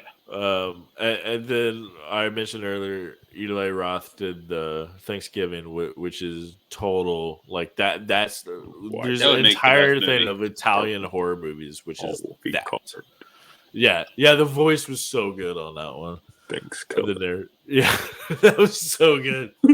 and then finally, like, I mean, those were their friends, and then they had a contest for who could do like the best fake trailer, and then Hobo with a Shotgun won, and then they made that into a movie, which is amazing. I think the greatest Grindhouse film of all time. That's like my favorite. It's not even a Grindhouse film. It's up there. Yeah. It is the most fun movie. It is the most colorful fucking talk about that color palette. Yeah. Oh God! TuEDarK and I saw it for the first time together. Like, yes, dude. Yeah, you came over to my apartment and I bought the movie that night, and then we just like watched that shit. Dude, he was like, "You gotta watch this movie," and I was like, "Oh, you know what, dude? You know what else Ian showed me? Big money rustlers and big money hustlers." I forgot about that. I gotta do that one on the show too. So great. If we do the Killer Clown movie that you were talking about, 31, are we going as Juggalos for that episode? Yes. Down with the clowns. I'll have to do a whole like clown month. Yes. All right. So anyway, let's move on to the prompts. Like what should Robert Rodriguez and Quentin Tarantino do next, or like what's a good like pitch your own Grindhouse movie? For example, I think that they should do an entire series on like HBO or that would be cool. Better yet, kind of like a Tales from the Crypt. Shudder. That's exactly. Thinking, yeah. I mean, it's so obvious. Yeah, I mean, it leaves a lot of things open to the imagination for every episode. You could do like the first episode is nothing but trailers, just like 5-minute trailers, and then each episode for like 10 episodes or so is like its own like Grindhouse film, filmed the same way, all low budget, gory, or like you could. Like each one is like a different genre. Have a kung fu one, have a car exploitation, have a sex exploitation, have a black exploitation, have a thriller. What next? And then the second season could be like all the fake trailers of the first season done into full episodes, and then the first episode is again trailers again. And that would be like everything for season 3. And it could just keep going. And then Robert Rodriguez and Quentin Tarantino could like produce that. Like that would be fucking great. Why don't they do it? Like a Black Mirror style. Yeah. Yeah, exactly. Yeah. Black Mirror. Exactly. Yeah. Don't put it on Netflix because, as we saw with Black Mirror, Netflix will fucking ruin it. So we mean just a Grindhouse anthology series. Yeah, exactly. That'd be awesome. It would be brilliant. Feature. We get Robert Rodriguez, Quentin Tarantino every week. I mean, I would say different filmmakers and have them produce it, but yeah. Yeah, that's great. Sure. Who would you different have for people from all their movies showcase like in the beginning, like they start behind like a shrouded section, kind of like the side image of Alfred Hitchcock, and it's just like they start talking to it, and so it's like you got Cheech Marin, you got Danny Trejo, you got who knows, maybe we could have John Travolta, or like fucking Kurt Russell or whatever his name is. Kurt Russell, yeah. No, that'd be awesome. Or who did we say was the cop? Yeah, Michael Biehn. Or even Tom Savini, Tom Savini for sure. Actually, he could be the narrator, like right there. But who, Ian? Who would be the directors of your first episode? Like you have double feature. You have one director and another. I mean, dream directors. They could be dead. I mean, no, I want to be more realistic. I don't know. I would definitely like. Okay, you know what? I got somebody exactly. Racer Rodriguez.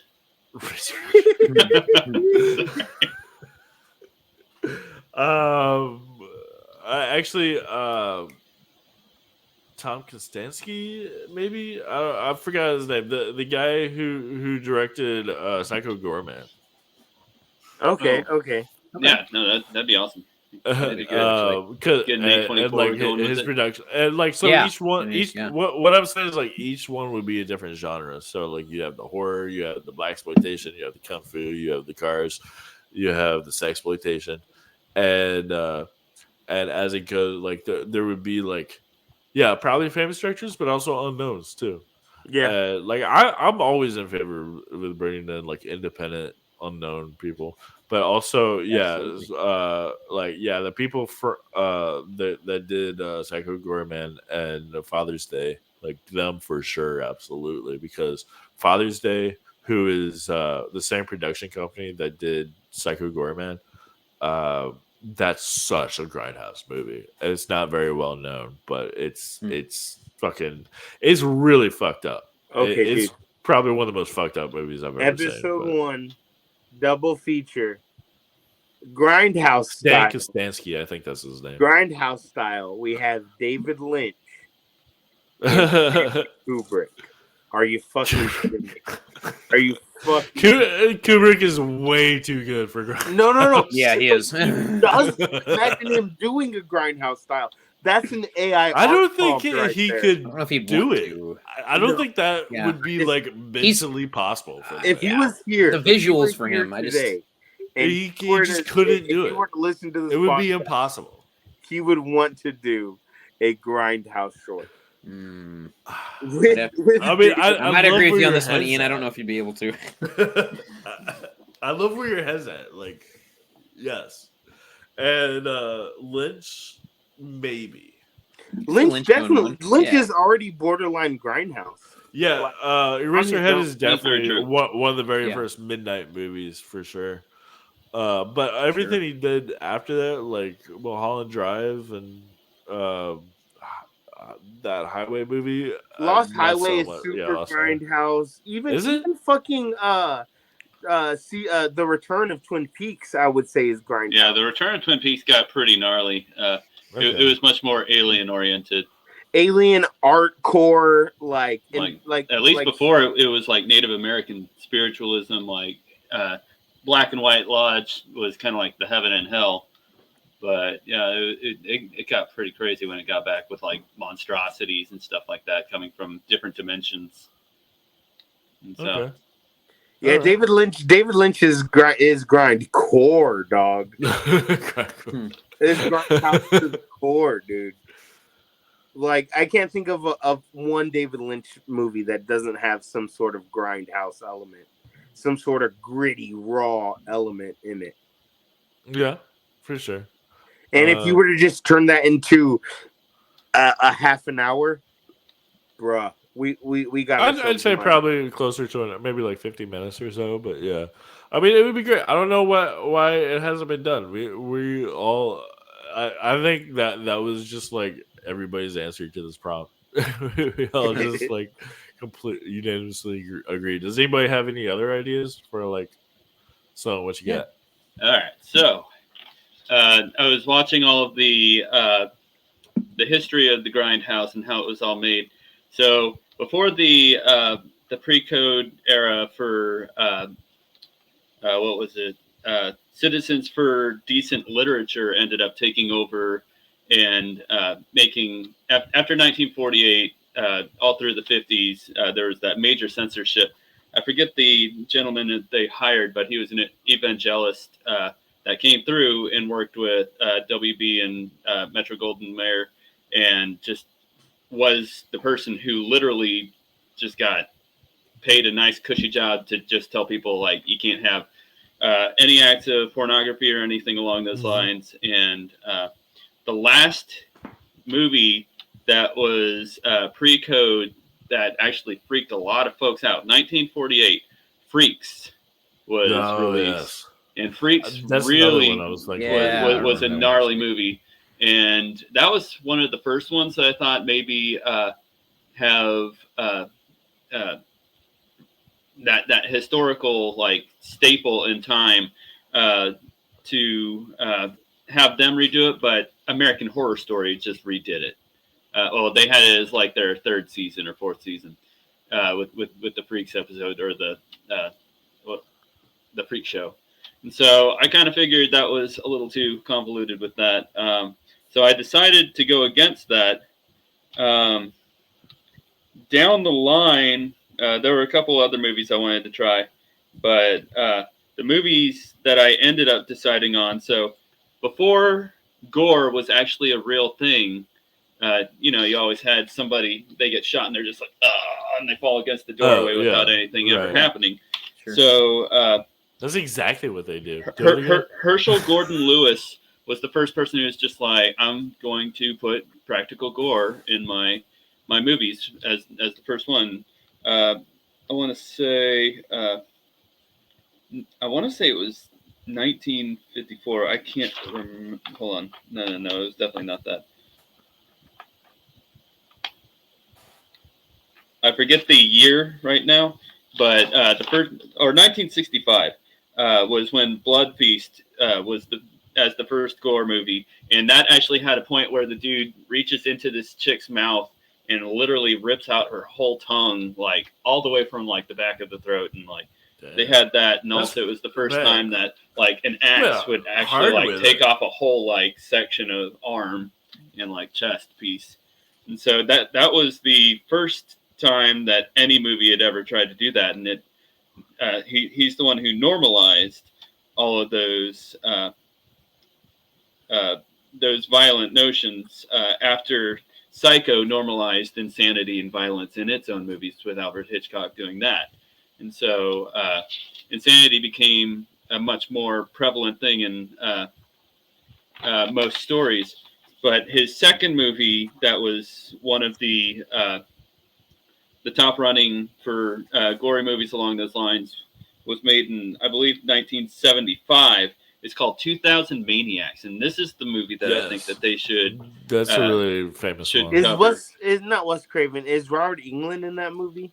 He did 2001 Maniacs as a sequel more recently. I didn't know that was a sequel. Yeah, it's it's about this small town out in the middle of Pleasant Valley, Georgia, is where it's at.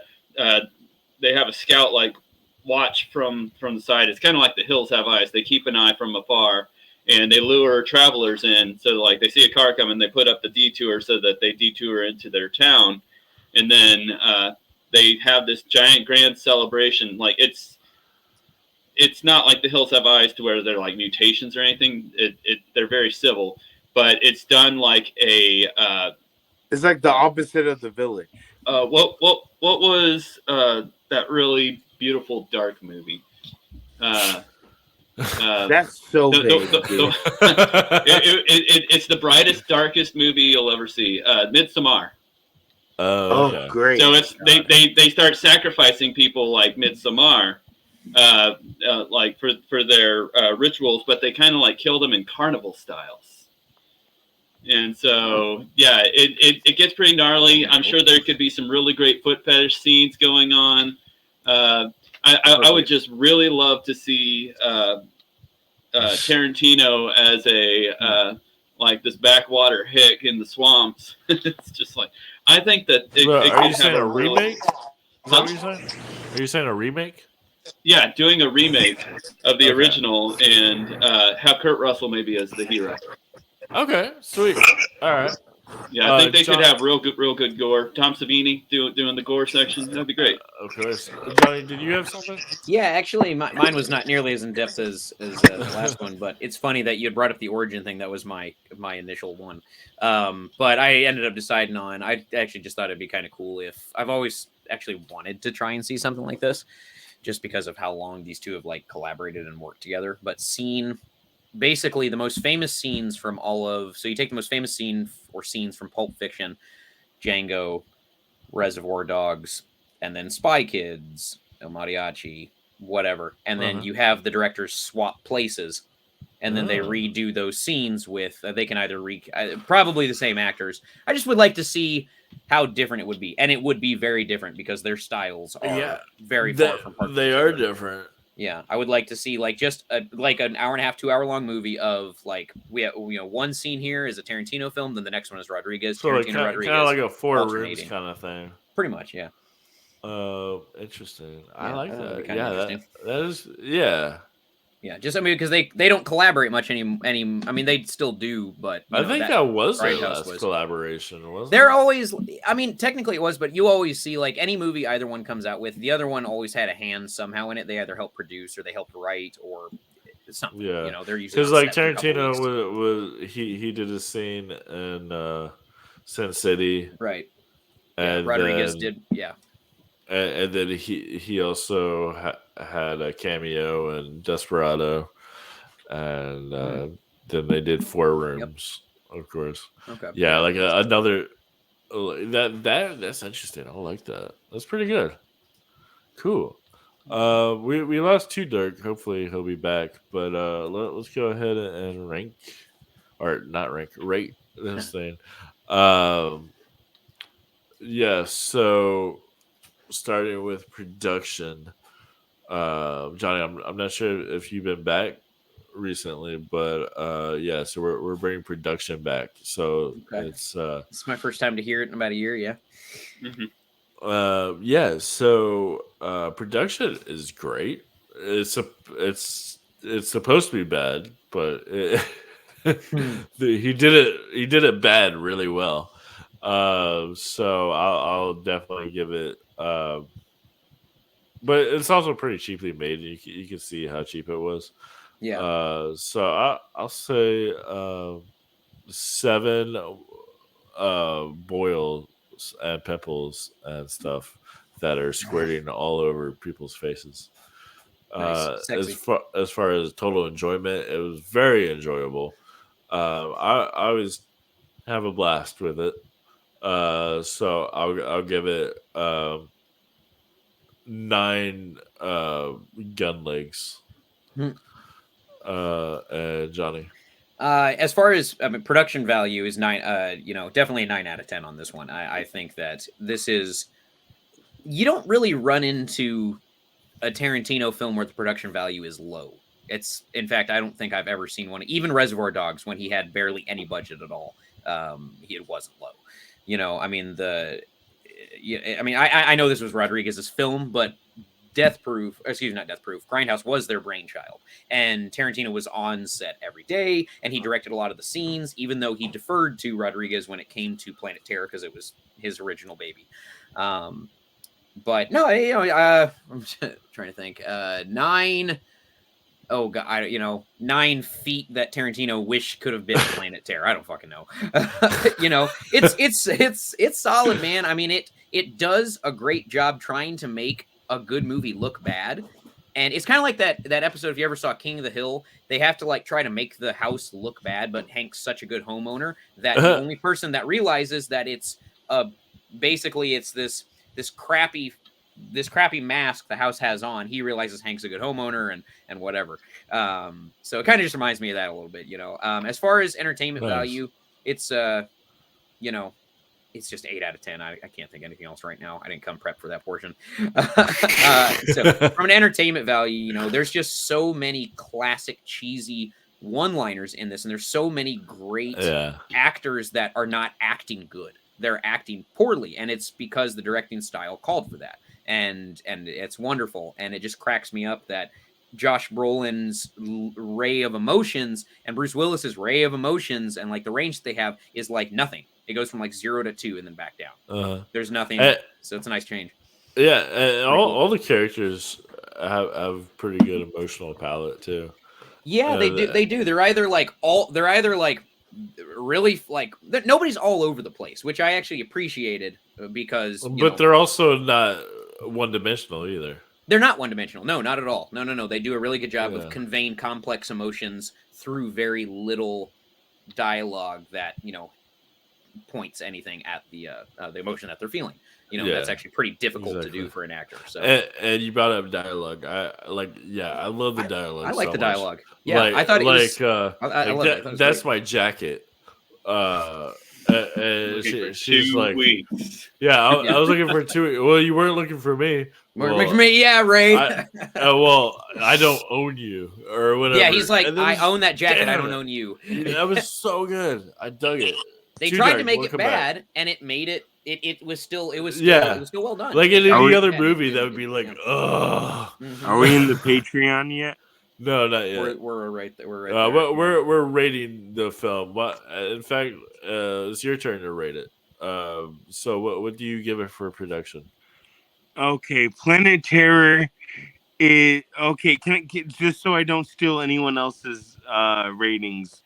Can I get just a quick through 1, 2, 3? For production, I gave it 7, but I might bring it up to 8 actually. 7 what? 9 out of 10. 7 boils and pimples blasted all over people. And for enjoyment, I gave it 9 gun legs. Jonny gave it what was it, 8? 8 pairs of feet Tarantino wish had been in Planet Terror. Exactly. 8 more. Yeah, so I'll definitely give it 7 rapists with their dicks missing off. Okay. Solid. What do you give it for overall enjoyment? Enjoyment? Yeah. I mean, dude, it's a 10 out of 10. It's a 10 fucking it's hard for me to watch a movie I don't enjoy if I've seen it already. So yeah, I'll give it another a 10 out of 10. I don't know. Fucking cherries, yeah, you sure ours. Okay. Nice. And finally, Sloan. All righty. So we did talk about this section earlier when they're all trying to fight for survival to retreat from the compound with all the zombies getting chopped up in the helicopter coming through, and it's just such a nice blood spray. The production value, as we said before, the blood they did not let up on just tossing gallons out there as everything was going along. And any knife cut, any gunshot, it was all just blasting straight through. So I love that when Savini's character ends up getting dismembered on the table. Like, it's not his greatest prop when getting torn apart, but he did that on purpose. Made it look a little more wonky this time around, and I really respected the way that as you said before, like a bit of the choppiness, like really added to a bit of that luster, gave it that nostalgic factor, even though a lot of the stuff was done post edit. But the whole concept, as you said, it really didn't take anything away from the movie entertainment wise. It was just a beautiful movie all around. So I guess with my rating for the production value, I'm going to give it a 9 out of 10. Totally tattered Tarantino testicles. Nice. Okay. That was production, right?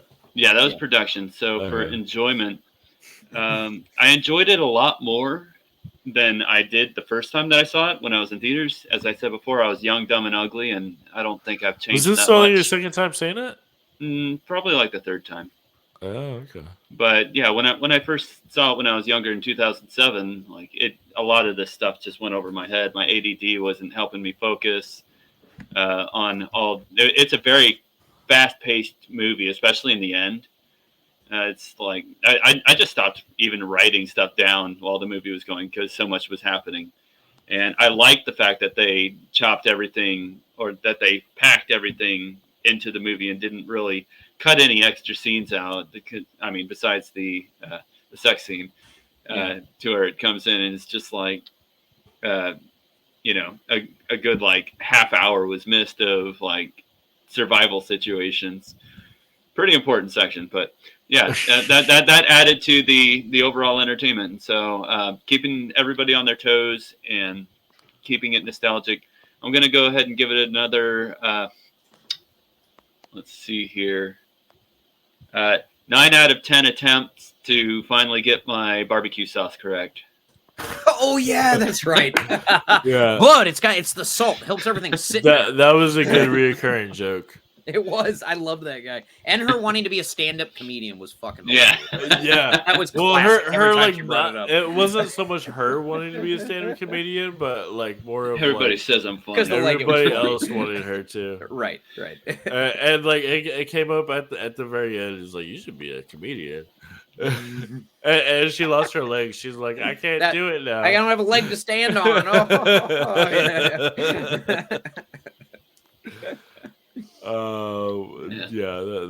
That's some good shit. Yeah. And then the barbecue sauce where he gets his blood in it. He's like, I finally came up with my good recipe. And like, that's your blood. He's like, oh, it's salty.